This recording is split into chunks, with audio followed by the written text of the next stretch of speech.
ও পৃথিবীর মুমিনেরা, শুধু ইউনূসকে নয়, পৃথিবীর মুমিন বান্দারা যখন বিপদে পড়বে আর আমার কাছে যদি তারা প্রার্থনা করে, আমার কাছে সাহায্য চাই, ওয়া কাযালিকা নুজিল মুমিনিন, এইভাবে করে আমি মুমিনদেরকেও বিপদ থেকে বাঁচাইয়া দিব।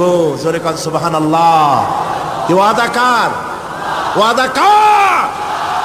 সুতরাং মাজারে নয়, মসজিদে গিয়ে কানবেন। কোথায় গিয়ে কানবেন? কোথায়? মসজিদে গিয়ে কানবেন। আমার বন্ধুগণ, আল্লাহ রাব্বুল আলামিন বলেন, ইয়ানসুরকুমুল্লাহু ফালা গালিবা লাকুম, আল্লাহ যদি তোমাকে সাহায্য করেন তবে কোন শক্তি তোমাকে তার উপরে জয়ী হতে পারবে না, কেউ তোমাকে তার থেকে ফিরাতে পারবে না। আর যদি আল্লাহ তোমাকে জিল্লতি দেন, যদি তোমাকে আল্লাহ পাক লাঞ্ছিত করেন, তোমাকে কেউ সম্মান দিতে পারবে না। দেখুন, ইব্রাহিম আলাইহিস সালামকে নমরুদ আগুনের মধ্যে ফালাই দিবে, জিবরাইল